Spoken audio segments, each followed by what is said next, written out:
Hello student, आज बात करते हैं हम लोग चैप्टर नंबर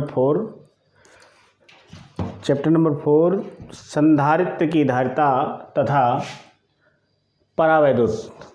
संधारित्र की धारिता तथा परावैद्युत। संधारित्र की धारिता यानी पहले संधारित्र तथा परावैद्युत। संधारित्र की धारिता यानी संधारित्र क्या है और परावैद्युत क्या होता है, यानी कैपेसिटर एंड डाई इलेक्ट्रिक।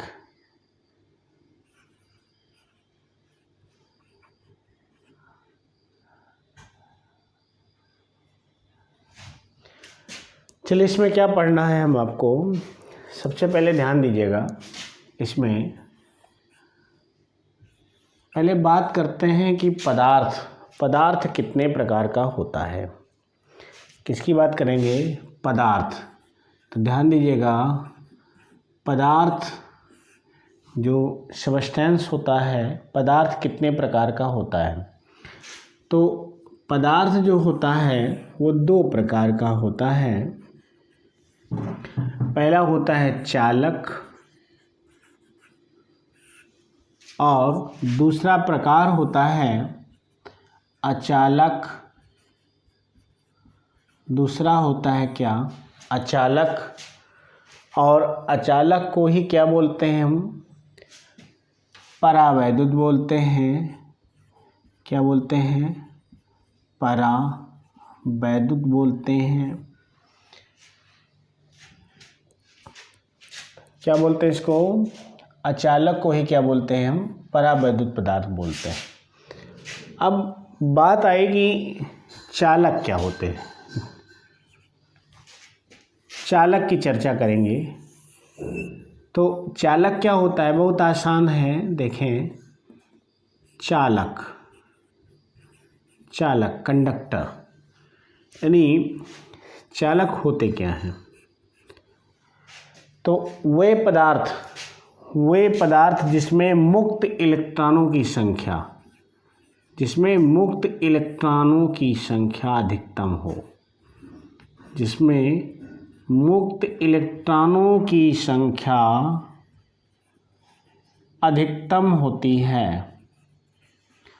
अधिकतम, इतना शब्द याद करना है आपको। केवल और केवल इतना शब्द याद करिए, आपके चालक की डेफिनेशन क्लियर हो जाएगी कि मुक्त इलेक्ट्रॉनों की संख्या अधिकतम होती है। वो क्या कहलाते हैं? चालक कहलाते हैं।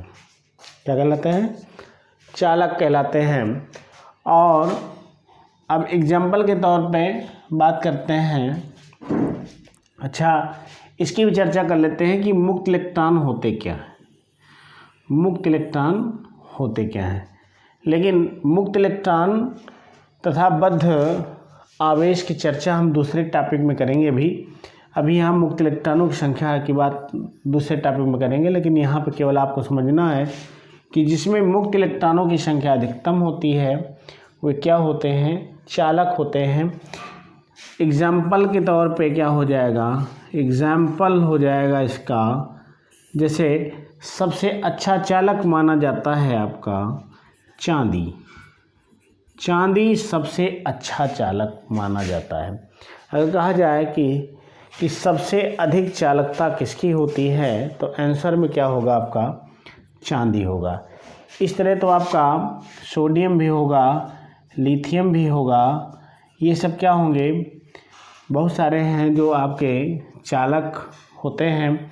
केमिस्ट्री की भाषा में अगर चालक को परिभाषित करना है, केमिस्ट्री की भाषा में, तो जिन तत्वों के बाह्य कोश में 1, 2 व 3 इलेक्ट्रॉन होते हैं वे चालक कहलाते हैं। केमिस्ट्री की भाषा में अगर कहा जाए चालक की परिभाषित करने के लिए, तो क्या होगा? जिन तत्वों के बाह्य कोश में 1, 2 व 3 इलेक्ट्रॉन होते हैं वो क्या कहलाते हैं? चालक कहलाते हैं। लेकिन आपको यहाँ केवल मुक्त इलेक्ट्रॉन के रिगार्डिंग आपको समझाना है, तो इसमें क्या बता देंगे कि चालक वे पदार्थ होते हैं जिसमें मुक्त इलेक्ट्रॉनों की संख्या अधिकतम होती है। प्रॉपर्टी के रिगार्डिंग अगर समझाना है तो जिसमें धारा का प्रवाह आसानी से हो जाता है वो क्या कहलाते हैं, चालक कहलाते हैं। तो इसको आप इतना समझ लीजिए। फिर बात आई जिस पाठ की चर्चा हम लोग कर रहे हैं उसकी बात करते हैं कि अचालक क्या होते हैं, परावैद्युत क्या होते हैं, इसको आप समझिए। यानी दूसरा क्या है, अचालक। दूसरा क्या है, अचालक। अचालक क्या होता है, ध्यान दीजिएगा। अचालक तो जैसे उसमें लिखा आपने मुक्त इलेक्ट्रॉनों की संख्या अधिकतम, तो वैसे यहाँ पे लिख देंगे जिसमें मुक्त इलेक्ट्रॉनों की संख्या बिल्कुल नहीं होती है वे क्या कहलाते हैं, अचालक यानी इंसुलेटर कहलाते हैं। इंसुलेटर यानी मीन्स अचालक या परावैद्युत पदार्थ कहलाते हैं। जिसमें मुक्त इलेक्ट्रॉन बिल्कुल ना हो, मुक्त इलेक्ट्रॉन क्या हो, बिल्कुल ना हो, वो क्या कहलाते हैं, अचालक कहलाते हैं। इसमें धारा का प्रवाह नहीं होता है, बहुत कम होता है। धारा का प्रवाह क्या होता है, बहुत कम होता है। जैसे आपका ले लीजिए कागज़ ले लीजिए, लकड़ी ले लीजिए, कागज़ हो गया, लकड़ी हो गया, ये सब क्या कहलाते हैं, आपके अचालक पदार्थ कहलाते हैं। नहीं, जिसमें धारा का प्रवाह क्या हो जाए, बहुत कम हो, बिल्कुल ना के बराबर हो, वो क्या कहलाते हैं, अचालक कहलाते हैं। अब बात आई जब अचालक हो गया तो चालक और अचालक कहाँ से जनरेट हुए, कैसे बने, कहाँ से जनरेट हुए, कैसे इनको बनाया गया, उसके लिए क्या बना। अब उसके लिए हम एक सिद्धांत बताते हैं आपका, इसमें इसको आप ध्यान से समझिए, सारी चीज़ें आपको याद हो जाएंगी। इसमें क्या होगा, इसको आप समझने का प्रयास करिए, बहुत आसानी से समझ में आ जाएगा। जैसे आपके जो मूल आवेश हैं, जो मूल कण क्या होते हैं, इलेक्ट्रॉन, प्रोटॉन व न्यूट्रॉन। क्या है, आपके जो मूल कण हैं कौन कौन हैं, इलेक्ट्रॉन, प्रोटॉन और न्यूट्रॉन। इन्हीं से पदार्थों का निर्माण हुआ है, अर्थात जितने भी पदार्थ बने हुए हैं इन्हीं छोटे छोटे कणों से मिलकर बने हैं। इनको हम क्या बोलते हैं, आपके मूल कण बोलते हैं। इन कणों से मिलकर के पदार्थ बनता है, और कोई भी पदार्थ होगा तो उस पदार्थ के भीतर नाभिक होगा। क्या होगा, उस पदार्थ के भीतर क्या होगा, नाभिक होगा। ये हो गया आपका नाभिक। नाभिक और पदार्थ में नाभिक के साथ कैसे जनरेशन होता है, ध्यान दीजिएगा। नाभिक के अंदर जो होता है वो प्रोटॉन और न्यूट्रॉन होता है। नाभिक के अंदर क्या होता है, प्रोटॉन और न्यूट्रॉन। और साथ साथ ये भी जानते चलिए कि P फॉर पॉजिटिव और N for neutral. P for positive, N for neutral. तो P पे पॉजिटिव चार्ज होता है, N पे कोई चार्ज नहीं होता है, अर्थात प्रोटॉन पे पॉजिटिव चार्ज रहता है और न्यूट्रॉन पर कोई चार्ज नहीं रहता। अब बचा कौन, इलेक्ट्रॉन। तो इलेक्ट्रॉन पर पॉजिटिव का उल्टा क्या होता है, नेगेटिव चार्ज होता है। अब आप सोच रहे होंगे कि ये इलेक्ट्रॉन कहाँ रहता है, तो इलेक्ट्रॉन क्या होता है कि नाभिक के चारों ओर जो ये कक्षाएं हैं, इन कक्षाओं में ये क्या करता है, घूमता है। क्या करता है, इलेक्ट्रॉन इसके चारों ओर घूमता है। अब यहीं से आपका दूसरा टॉपिक आपके इस चैप्टर का शुरू हो जाता है, जो कि सामान्यतः बहुत आसान है लेकिन समझ में आ जाए, क्योंकि बहुत पूछा जाता है। क्या है इसमें, चालकों में मुक्त तथा बद्ध आवेश। चालकों में मुक्त तथा बद्ध आवेश। तो दूसरे चैप्टर की चर्चा करेंगे, दूसरे टॉपिक की चर्चा करेंगे तो इसमें मुक्त तथा बद्ध आवेश की बात करेंगे। अब क्या करेंगे इसमें ध्यान दीजिएगा। अब आपको ये पता हो गया कि नाभिक के अंदर प्रोटॉन और न्यूट्रॉन होते हैं और इलेक्ट्रॉन इसके चारों ओर ऐसे मूव करता रहता है, लेकिन ध्यान दीजिएगा इस पे पॉजिटिव चार्ज है और इस पे निगेटिव चार्ज है। तो आपको पार्ट नंबर 1 में हमने बताया है कि विपरीत आवेशों में सदैव क्या होता है, आकर्षण होता है। विपरीत आवेशों में क्या होता है, आकर्षण होता है।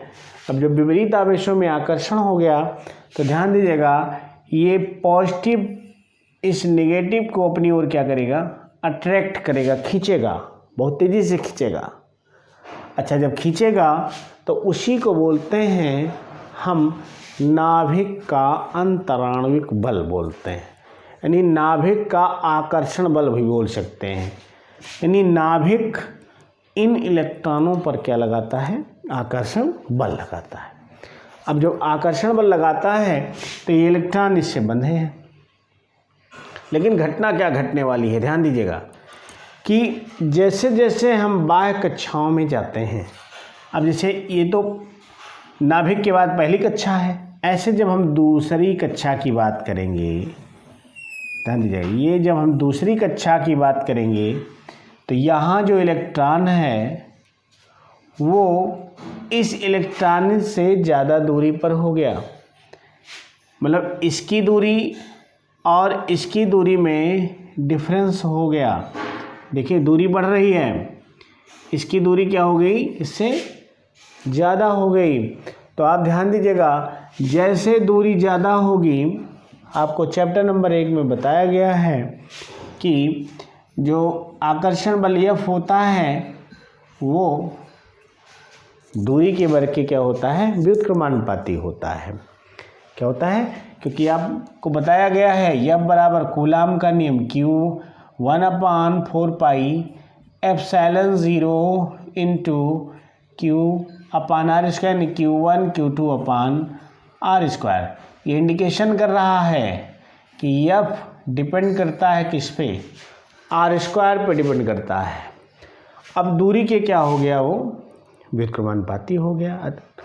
अब जब दूरी बढ़ेगी, जैसे दूरी बढ़ेगी तो F क्या हो जाएगा, घट जाएगा।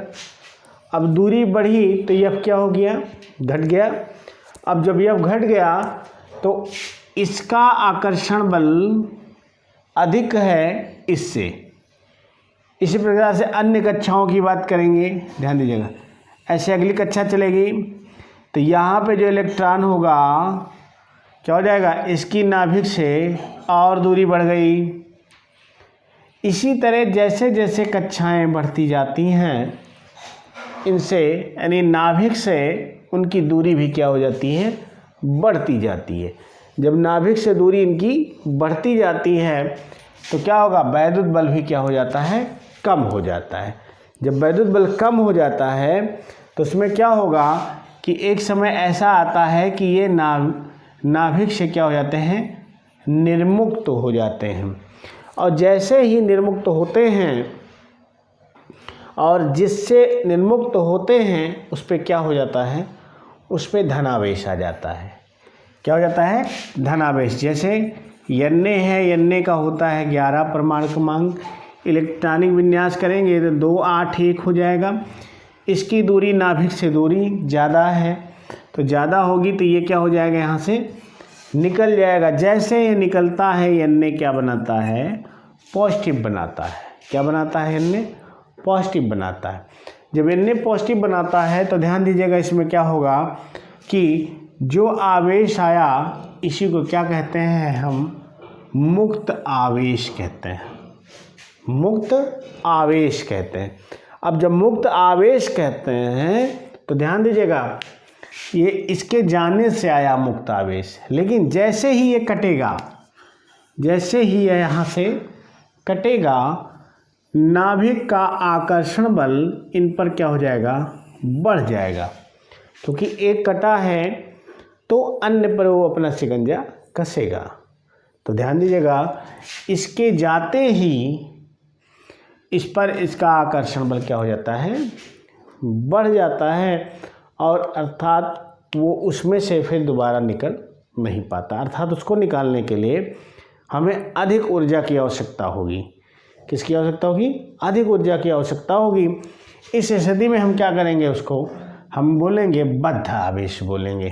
क्या बोलेंगे हम? बद्ध आवेश होंगे। तो इसमें आप ध्यान दीजिएगा, मुक्त आवेश तथा बद्ध आवेश को एक्सप्लेनेशन के द्वारा यहाँ पे समझाया गया है। तो ये आपको आप ध्यान दीजिएगा। तो पहला टॉपिक आपने पढ़ लिया परावैद्युत। परावैद्युत क्या होते हैं? कुचालक होते हैं। इसको 3 नामों से जानते हैं, कुचालक, अचालक और परावैद्युत पदार्थ, तीनों जानते हैं। और उसके बाद में दूसरा टॉपिक हो गया चालकों में मुक्त तथा बद्ध आवेश। इसको हमने आपको एक्सप्लेनेशन द्वारा समझाया। इन सारी चीज़ों को आप समझिएगा। और अब मिलते हैं अगले वीडियो में इसके आगे वाला टॉपिक समझाने के लिए। तो चलिए मिलते हैं अगले वीडियो में। धन्यवाद, बहुत बहुत धन्यवाद आप।